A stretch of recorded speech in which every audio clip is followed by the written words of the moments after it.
Alright, welcome back to another episode of the Black Cats Podcast. My name is Zaidi. Betul. My name is Zaidi. I'm Mareli. Ustaz Hidayat. Nur Hakim. And we are from the Black Cats Podcast. Okay, sedutan daripada minggu lepas, kita stop there about pregnancy. Gangguan dalam sedang pregnancy gini-gini, such and such. So untuk minggu ni kita ada storytelling daripada one of kita punya viewers. Kan nak sebut nama lah. Kita namakan the R. Nama betul lah, susah nanti. Tak muah. Rita. Okay, Rita. Okay, ni story daripada Rita. So silakan. Bukan nama sebenar. Bukan nama yang sebenar. Okay, dia ceritakan about first pregnancy experience. Okay, dia kata aku ada banyak cerita. Penat mak nak tulis banyak-banyak. Aku kasih yang this few je lah walaupun ada banyak lagi. Okay, tak apa. Let's start. Dia kata waktu first pregnancy, orang selalu cakap hati-hati sebab darah manis. So this is what happened to me that throughout her pregnancy lah. Okay, first, yang pertama, aku pernah satu hari tu aku tidur sebab pregnant kan. Tiba-tiba aku tersadar. Dia tidur sebab pregnant. Dia pregnant tidur. Dia pregnant. Dia pregnant. Because some women pregnant, they tend to be penat lah, penat. So so dia kata yalah. So satu hari tu dia tidur lah pasal dia pregnant. Then tiba-tiba aku tersadar dan aku nampak jemaah hitam kat tepi katil. Okay. Aku tutup mata, pegang perut aku, baca doa. When aku buka mata, benda tu hilang. So dia continue tidur. That's the first one. The second one, next, sama time tidur, aku tersadar kat pintu. Aku nampak macam suami aku. Aku panggil dia diam. Aku pegang perut aku, tutup mata, baca doa. Bila aku buka mata, jemaah hitam merupai suami aku. Aku terpekik dan nangis. Suami aku masuk bilik terus tanya, Apa pasal? Aku tengok for a few seconds at him. Dia tengok aku and ask, apa pasal? Then dia peluk suami dia lah. Dia diam, dia peluk suami dia. And then the next day dia baru bilang suami dia lah what happened. Second. That's the third one. On the way balik kerja, aku selalu end work at 10 PM. Okay. So aku akan naik bus to long bus stop where aku selalu stop. On the way back, bulu roma aku selalu ternaik. One day, aku ask colleague aku yang tinggal that area. Aku ceritalah, aku balik aku rasa seram sejuk. Dia cakap daerah situ keras, kena hati-hati. Aku cakap aku kadang nampak kelibat. Dia kata tempat tu memang ada banyak cekak. From there aku balik dengan surah. Okay, that's the third. The fourth one, aku kalau tidur, aku selalu letak buku Yasin dekat bawah bantal and baca doa tidur Al-Fatihah 3 kul. But that night, aku baca 10 ayat pertama Yasin sebelum tidur. Selawat Nabi juga. What happened is that dia mimpi benda buruk. Dan aku rasa macam perut aku tertarik. Ya. Dia rasa macam perut tertarik. Wow. Macam orang tarik anak aku dalam perut. What happened in that dream, aku dekat kubur dan ada benda kejar dia. So aku lari to one place macam rumah lama gitu. Benda tu kacau takut-takutkan aku. Tiba-tiba ada satu nenek berbaju putih datang tolong aku dan baca 3 kul ayat kursi. Dan dia cakap jangan kau kacau anak cucu. Dan dia cakap apa? Dan dia cakap jangan kau kacau anak cucu aku dan Adam. I don't know what is that lah. Kira anak Adam lah. Okay. Aku terus tersadar. And guess what? Buku Yasin yang bawa bantal aku Buku Yasin yang bawa bantal aku tiba-tiba kat tangan aku, which is placed at tengah perut aku, at my pusat area. And my left hand was hugging a pillow. So kira kan dia pegang tapi tiba-tiba dia tukar perut. Dia cakap benda tu, buku Yasin tu actually kat bawah bantal. Okay. So bila Pak dia tersadar tu, buku Yasin tu dekat atas perut dia, dekat exactly tempat pusat. So kira sebelum dia tidur, buku Yasin tu dekat bawah bantal. Dia tidur, bila dia bangun, buku Yasin tu dekat atas perut dia. Dia pegang, sebelah pegang bantal. Yeah. And my left hand was hugging a pillow. Yeah, that's her story lah that she share about pregnancy, her first pregnancy. Okay. Yeah. Okay, let's go. Okay, I mean pregnancy, tak tahu I don't know lah. I mean like I heard so many women, mummies, first pregnancy, second pregnancy. Ada orang kata first pregnancy tu there's so many macam pantang. pantang lain. Habis dia punya macam experience of example something like this, kena gangguan darah manis on this and stuff. A lot. Like really a lot. Yeah. Macam kakak aku, aku tahu aku dah pernah share this story kat korang atau dekat Black Cats, but okay, this is kakak aku punya story, my second sister. So this room used to be her room also. When she was pregnant to her first son, this is a bedroom lah. So what happened was, so katil is selalu push to this side of the wall. Okay, so in katil, so she will dia tidur facing pintu. So this tembok dulu ada satu almari. So almari tu tinggi from the ceiling all the way down, and the pintu is ada cermin. Okay, so as I said just now, this is during her first pregnancy.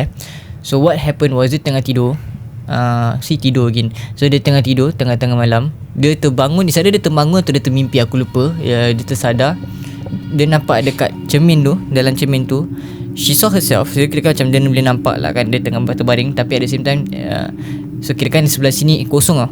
So what she saw was, in the reflection, ada kakak dekat dalam reflection tu tengah berangkak. Oh yeah, the crawling out tu balik I was gonna get to that. Tiba dia spoilers to suspense. No lah, because you shared this before in our previous episode. Yalah, tapi diorang tak tahu. Oh okay, yeah. So what happened was, bila dia tengah berangkat tu, instead of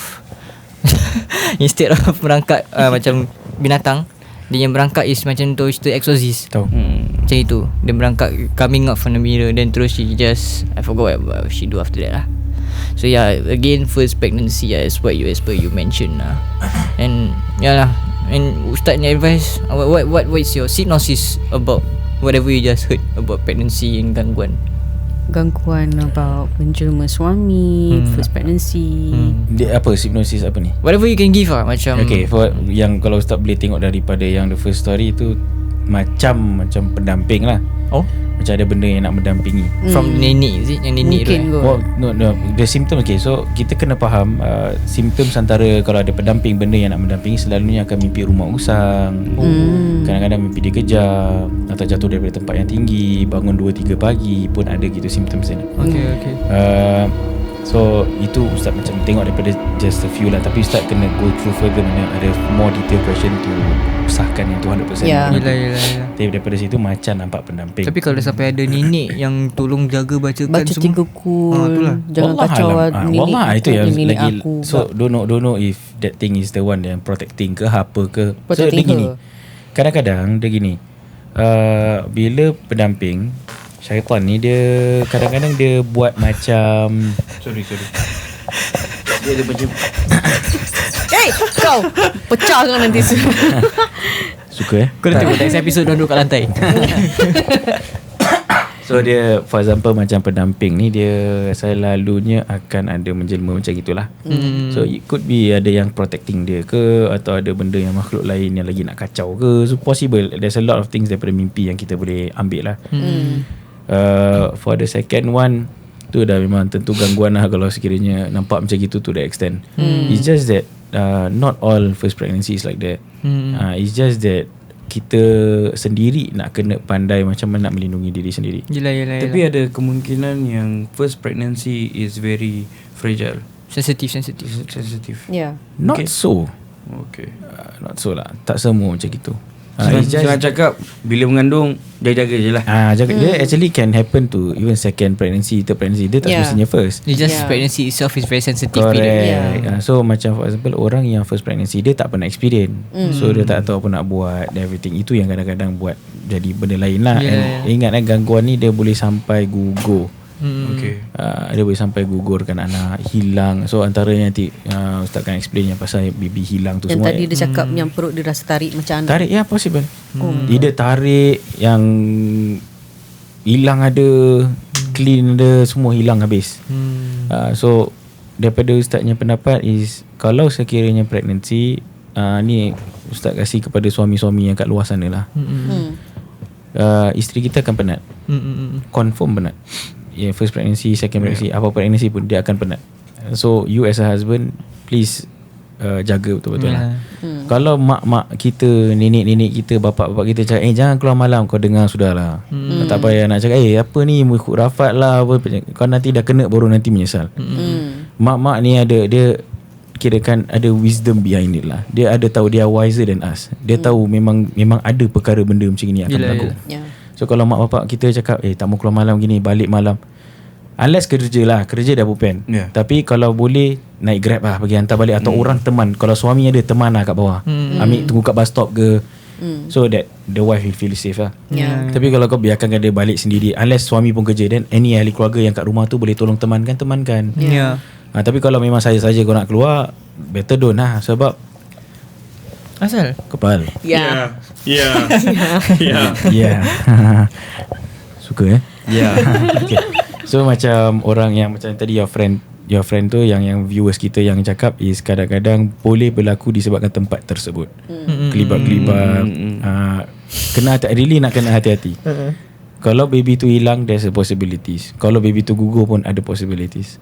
Sebab kalau baby tu syakadudu pun possibility. bodoh lah. Okay. Kau ni tu lah. Astaghfirullahaladzim, pecah nanti ni. Kita dulu dah berat kat sini. So any pregnancy, baca macam selalu ajar, ayat kursi 3 kul, baca je continuously. Tapi kalau tak mampu, suruh suami buatkan. And selalu amalkan gini, bila pregnant, tolonglah selalu dengar ayat Quran. Dan niat kepada Allah SWT untuk protect the baby. Kita orang tua ni tak ada masalah. Masalah yang dalam perut tu, dia tak ada kuasa untuk baca sendiri. So kita sebagai ibu, bapa, bacakan. Macam gitu. Okay, then which brings me to the next point yang tadi yang viewer kita yang Rita kata she put the buku Yasin kat bawah bantal. Ada ke hadis atau petuanya yang ada benefitnya buat gitu? First is Yasin bawah bantal kan. I also heard that kalau pregnant, tidur mesti nak kena ada benda tajam. Macam pin dekat baju, like you know, macam gunting dekat kat tepi bawah bantal ke apa-apa. Okay, the first question yang Yasin tu, dia gini. Actually Yasin ni, dia kalau you letak kat bawah bantal, bagi ustaz dia tak ada efek yang tak ada efek lah. Because benda tu nak kena baca. Yes. Berisi lagi. Bukan berisi tu maknanya kau masukkan benda dalam. Taklah, macam kita baca at least macam it's correct. So lah, baca baru yes dia protect. Tapi kalau just letak, macam kita letak 3 kul atau ayat kursi dekat rumah, dia tak ada gangguan. Kenapa? Disebabkan benda tu dia tak ada efek. Kita yang kena baca. Itu yang first. Yang second, yang pasal tajam ni, actually ni semua adalah petua daripada nenek moyang kita lah. The previous episode Ustaz ada pernah berbual. Janganlah. Dia gini je, simple. Kalau you rasa jin ni dia takut dengan pisau, dah ramai dah perukiah bawa pisau. Betul juga. Dah ramai perukiah pakai pin. Dah macam yang video yang ustaz tu, dia ajak fight dengan perempuan kena sampuk dulu kan. Tembak boxing boxing ada yang tembak. Ada yang boxing. Kalau yang tembak, kalau yang Ustaz dah tengok video tu, yang tembak tu, there is this such thing where kita rukiah kan, kita tak pegang, kita gini je. Tapi dia macam tak tahulah, tapi no, dia nak the same method lah. It's just that dia pakai tembak macam kita gila ketawa lah. Yalah. Mungkin dia ada feel for it. So dia pakai ada laser. Tu ada gitu, ada laser. Dia punya lampu tu ada macam ada point. Legit lah. Tak salah ada. So macam dia point, ibarat macam I use my finger. So there are sometimes yang kita rukiah macam malas. Kita bukan malas nak pegang, macam kita just nak tengok daripada jauh. So bila kita baca, kita akan gini kat perut. Jadi kita pusingkan, nanti muka dia macam nanti dia terus macam muka ibarat macam benda ni macam sakit kat perut. Jadi tak pegang. Tapi boleh pakai jari apa, tak payah nak tertembak apa. Itu method. Mana tahu. Kita tak tahu. Macam macam the previous episode Ustaz kata pakai sudu. Pakai sudu. Okay. Takkan Ustaz nak beli mainan budak bang. Itulah maksudnya video tu dia sampai macam dah biu gitu. It's just Macam biu. So macam gitu antaranya. Tak ada masalah, boleh. Cuma orang tengok macam kelakar lah.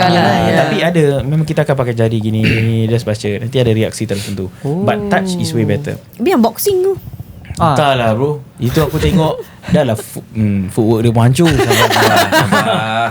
Aku bukan boxer tapi jangan penalty. Ada member boxer tapi tengok footwork macam lain je. So effort. Tapi kalau tu saya tak tahu. We never use that. We never macam betul-betul nak bergaduh dengan tu. Tapi macam kalau nak bergasak pun, it's like no matter how macam kita letaklah macam kita berilmu, kita ada amalan macam kita berboxing lah ke karate ke silat ke apa, no matter how kita gaduh lawan dengan jin macam mana pun, satu kali tu kalau jin tas muka kau pengsan, kau mampus kat tu macam mana. Dia bukan pasal dia bukan pasal jin. aduh. Kalau yang orang tu tumbuk, betul-betul kalau kerasukan different tau dia punya strength. Ya. It's different it's different. Perempuan boleh jadi really strong. Kita 2-3 lelaki tak boleh pegang. Ya. Dia boleh just tepis gitu je. Aku pernah dengar satu cerita ni, someone related to me. Masa tu time dia masih muda, perempuan, dia pergi kat kubur. Masalahnya masa tu dia tengah uzur. Dia tengah uzur, dia pergi kat kubur menziarah. Lepas tu dia kena sampuk. So bila dia kena sampuk tu, badan dia bukan 1, bukan 2, tapi 3. 3 jin kat dalam badan dia. And ada 3 suara. The only reason kenapa dia tahu ada 3, Tiga sebab suara ada sih. 3 suara. Suara perempuan, suara budak kecil, suara bapak. Zainal Zain, Ning Baizura, Syul. Jacqueline Victor. Tak ada. Bukan. Kekasihku dia yang baikku. Power dia. Tak, kau cuba bayangkan 3 suara dalam gila, suara macam perempuan, lepas tu suara budak. Family, And then tak mungkin lah. Mungkin. Tak tahu. So it could be a family. So masa tu dia tengah struggle and she tried to move away. So kau bayangkan masa tu time orang-orang kampung pegang tangan dia. Kau bayangkan yang pegang semua lelaki. Dia dapat tolak semua bukan terbang jauh lah. Kira kau, tapi kau just bayangkan macam aku angkat kau, aku tolak. Itu baru satu orang, tapi dia dapat buat a few people. Dia punya strength tu. Itu yang bahaya. Kalau kan tumbuk, lain jadinya nanti. Dah kalau perukia Plus benda tu boleh masuk dalam badan kita pasal dia physical contact. tak semestinya. Oh, tak. semestinya. Kalau sekiranya seseorang, kita perukia ada amalan-amalan sendiri yang kita baca untuk melindungi diri kita. Tapi kalau Allah nak izinkan, jadi possible. Tapi tak, bukan disebabkan dia pinggang kita physical contact terus kena, tak. Dia boleh masuk without physical contact pun. Dia macam yang ilmu batin tu yang dorang tumbuk habis dia melayang. Serta anak Itu a bit sensitif lah. Itu sensitif sangat because itu sensitive, very very sensitive. Okay, but For me, no, but I okay, don't agree with that. give me a quick answer, legit or no? It's legit. Okay, dah It's legit. Memang ada.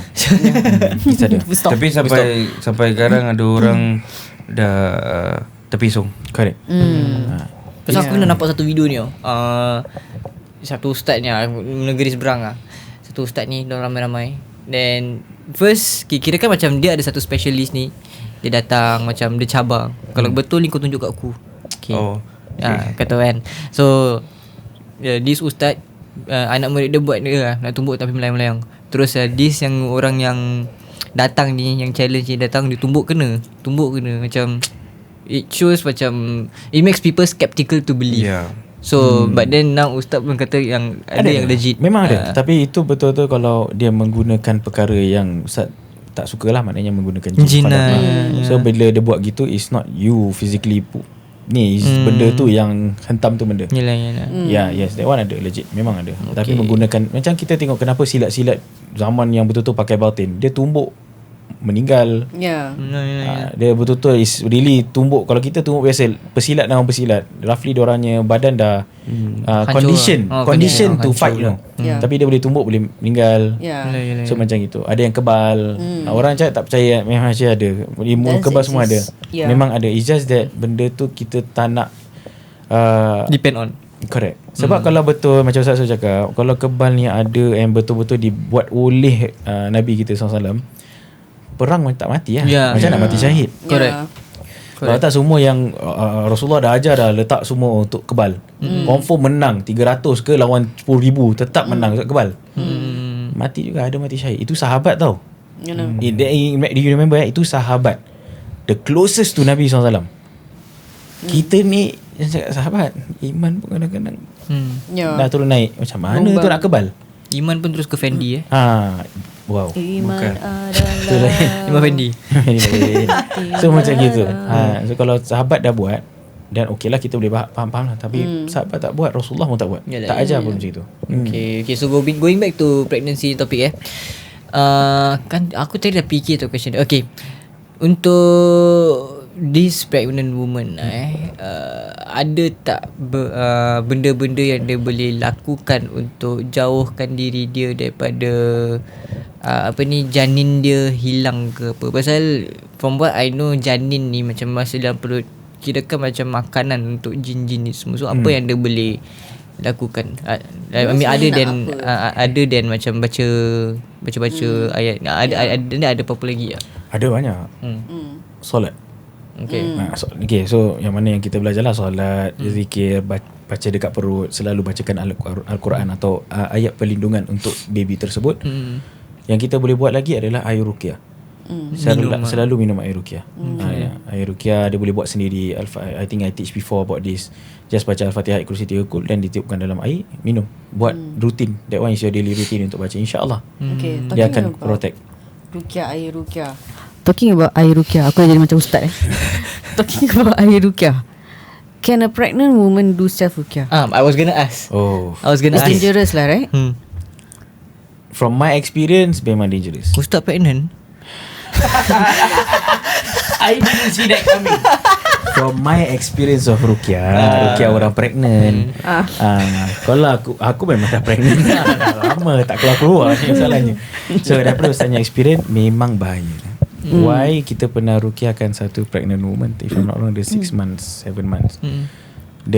Kita dah cakap dulu dengan parents dia cakap kalau kita ruqyahkan, risikonya you guys tanggung. Kita dah kasih dulu tau, it could be gugur, it could be jadi apa-apalah. Dia cakap okay tak apa Ustaz, kita tanggung, Ustaz buat je. But we still have to stop. Disebabkan masa kita ruqyah, dia start tu tumbuk perut dia. Alamak. Ya Allah. So lagi ruqyah tu dia tumbuk, dia tarik perut dia, kirakan dia tarik terus kita stop, kita pegang tangan dia dan kejut dia. Tu masa I think baru 10-15 minutes je daripada ruqyah. Kira dah teruk lah tu Dah teruk. I think 5 minutes 10 minutes. And how long did that last for the whole ruqyah? Actually ruqyah kita boleh from 30 minutes to 1 hour. Okay. Tapi dia 10 minutes je dah gitu, kita have to stop. Oh no. Kita just nak dapatkan dia punya symptom dengan diagnose dia. Alamak. So kita dapat ayat-ayat tertentu, dah terus kita stop. Then after that kita then my friend dia buat lah dia punya diagnostik dah. So it's very bahaya. Kalau boleh jangan self ruqyah, orang ruqyahkan. Tetapi orang yang ruqyah tu, for example suami ke apa, kena tahu bila nak stop. Usually Al-Fatihah, Ayat Kursi 3 kul kan, itu yang kita hafal. And kena tahu macam mana nak bangunkan lah. Correct. So bila dia dah start tu pukul perut ke, tarik perut ke, dia rasa something inside the perut, stop. Alamak. Dan kasih dia minum air ruqyah as per normal. Habis kalau benda tu masih berkeliaran macam mana sih? Berkeliaran? Alah, masih ada lah masih mengganggu. Okay, so there are some ways where you boleh elak daripada self ruqyah lah.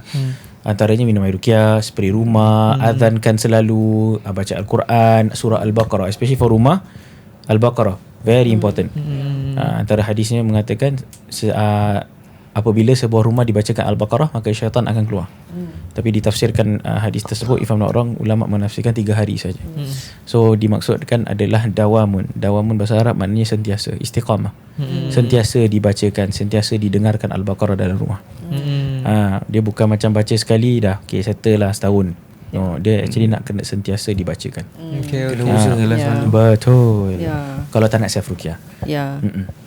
Macam gitu. Macam scary like kalau kau tengah pregnant dan suddenly kau kena macam gini. Pasal they don't know pasal diorang akan ada tengah mungkin wallahualam nauzubillah zalik.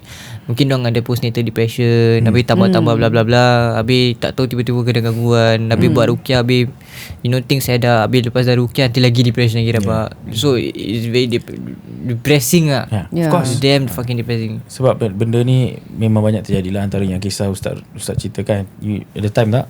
Ada. Yang Ustaz ceritakan pasal tentang pregnant woman, dia pregnant twins. So dia 9 months dah 9 bulan tau. So if I'm not wrong, macam due date dia lagi 2 hari. Because macam for example, if I can remember the story correct, dia besok ni dia punya jumpa doktor untuk ward, kirakan warded lah, untuk keluarkan baby. Malam tersebut baby tu hilang. Alamak. Twins fully developed 9 months hilang. And bila dia cakap anak dia nampak is macam belon kempis lah. Alamak. Anak dia nampak Sebab anak dia umur berapa? Tak tahu, teenager. So bila nampak macam kempis, terus kempis flat. Dekat dalam labor ke atau dekat kat rumah? Besok pagi kena datang. Tapi tak salah, besok pagi supposed to go to the labor ward. Labor ward. Then after that tengah pagi-pagi buta kena. Alamak. Korok apa? Korek korong. Okay, so the night before that, diorang keluar dia orang keluar pergi makan. Aduh. Okay, jap disclaimer untuk siapa-siapa yang tengah tengok and korang tengah menunggu, harap korang tak macam overthinking. Jangan takutkan diri. Jangan takutkan diri. Jangan Ni just takutkan untuk diri. entertainment, untuk korang belajar in the same time. So that's why ada mak-mak kita cakap, okay, bila dah start dah apa tu, macam dah close to the due date, jangan keluar malam-malam. Yeah. There's always a reason. Yeah. Mesti dia ada sebab, mungkin pernah berlaku. So dia keluar pergi makan-makan, balik tu terjadi. Yeah. So bila kempis dia bukan kirakan baby je hilang. Semua clean. Usus pun. Oh, kau usus kau mati, bro. hilang, kau mati semua atas. Clean maknanya uri apa baby Okay. bersih. Kirakan macam orang dah clean Nothing lah. Nothing. Macam tak pernah pregnant pun. Bukan tak pernah pregnant, macam kirakan benda yang uri semua, everything is terus dengan clean sekali. Saya rasa dia kena gangguan. Memang. Yang tu pregnancy semua kena tarik kan. Ni otak dia kena tarik. Tak, yang tu kita dah discuss memang. Jadi senang cakap, prevention is better than cure. Jadi kalau untuk sesiapa yang belum hamil atau belum bagi rezeki, prevention lah. Jadi korang selalu doa yang macam Ustaz selalu ajar, Al-Fatihah 3 kul, ayat kursi, buat air minum, solat jangan lepas. Jadi dengan itu boleh menolong, boleh melindungi kita daripada kena gangguan. InsyaAllah. And also at the same time, orang kata first few months of pregnancy is fragile, like jangan keluar malam, etc. And it doesn't mean that permulaan pregnancy tu nak kena jaga, bila part tengah sarat pun nak kena jaga. The best is throughout your 9 months of pregnancy is the best to jaga. Like like bukan like what just now everybody mentioned that jangan takutkan diri lah pada sesiapa yang tengah mengandung sekarang tu. Jangan overthink. It's just that like what Man says also is prevention is better than cure. Like kita jaga diri kita, because kita pun kadang-kadang kita woman, kita dapat rasa tau apa yang kau kekek ni. Tak ada. Because ID tengah tengok kau punya mic, makin jauh. Tak, aku dah kat sini. So kira macam kau tengok kan, aku lupa apa aku cakap Prevention tadi. is better than cure. Prevention is better than cure. And then at the same time, kita pun tak tahu badan kita macam mana tau. Untuk aku senang cakap, okay, kadang-kadang kita akan rasa bingit bila orang tua kita kata jangan buat tu, jangan buat ni. Bila kau tengah mengandung, jangan keluar malam, maghrib jangan keluar. Okay, misal kata kalau certain people, orang akan fikir alamak kulut lah, saya asyik fikir itu. Yalah. Fikir positif lah kan. Tak, korang ni dah mengandung, jangan fikir pasal benda-benda gaib. Senang cakap, kalau korang keluar, kau tu dah mengandung, anything can happen. Korang boleh jatuh, Exactly. Accident. boleh tersandung. Accident. Jadi it's better untuk kau duduk rumah je lah. Kalau definitely nanti ada orang akan fikir lah boring lah duduk rumah. Ada handphone, TV ada, jalan-jalan exercise ke apa. Sekali-sekala okey. Sekali-sekala nak keluar siang-siang hari okey. Jangan balik lewat, jangan balik lepas maghrib. Kalau boleh balik sebelum maghrib, sebelum asrar, even Unless kerja macam Ustaz cakap. Itu tak boleh. Tak boleh nak ni lah. Tak ada control. Correct. Ya. Lagi kita cari rezeki kan. Allah lindung lah insyaAllah. InsyaAllah. Kita doakan lah. And yalah, once again aku cakap, aku disclaimer pada siapa yang tengah dengar cerita-cerita kita untuk this episode, especially when you are pregnant yang lemah semangat, kita harap korang tak macam overthinking. Pasal kita cuma share is untuk korang belajar, and untuk korang belajar lah, senang cakap belajar lah. And to know consequences. Everything has its consequences. Kalau korang nak buat apa-apa, that kind of stuff lah. Setiap apa yang korang lalui, bukan saja mengandung, setiap apa yang korang lalui, semestinya confirm ada dugaan. I mean like kita bukan siapalah kan nak advise, pasal one fine day insyaAllah kita pun akan ada anak, Mar pun akan mengandung, Atan pun akan mengandung, Ustaz pun akan mengandung. Dah aku keluar ni. Hari-hari keluar. So whatever yang kita advise ni, kita pun akan ambil juga. InsyaAllah kita pun akan simpan untuk juga, bukan untuk korang sahaja, kita pun akan advise diri kita sendiri juga. Tak pay attention kan. Dari tadi pakai handphone kan, nasib baik. Baru Tak ada, aku buang hatan. So iyalah, kita harap korang tak overthinking sangat. That's a very big disclaimer. Pasal jelah, I mean I'm saying this because pregnant women are very sensitive and very weak. So aku takut dorang pun nanti dengar mak nanti add on into their stress, add on to their overthinking. Kalau dorang dah rabat lagi dorang fikir-fikir. So kita tak nak korang fikiran banyak sangat.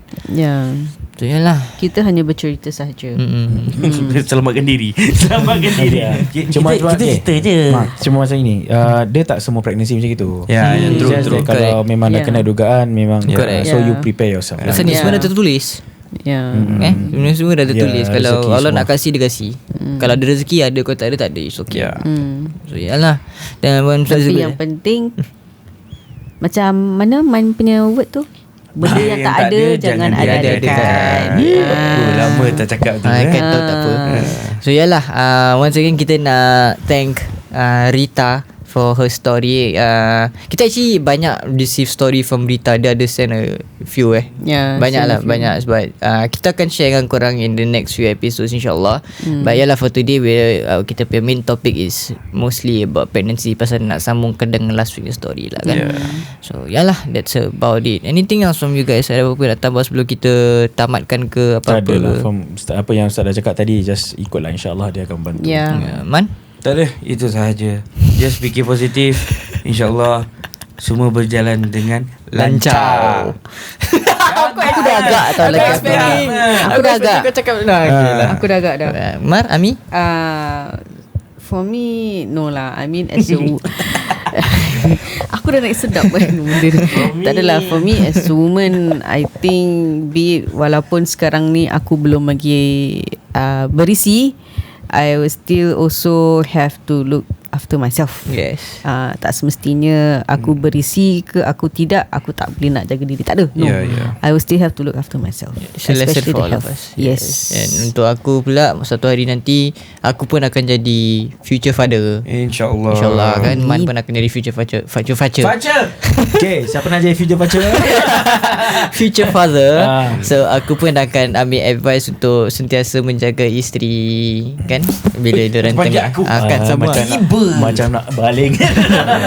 So aku pun akan sentiasa be by my side of my wife.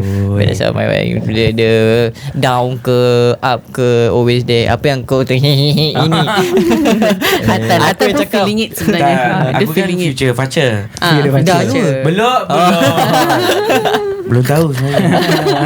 So yalah, Dendeng. InsyaAllah kan kita doakan.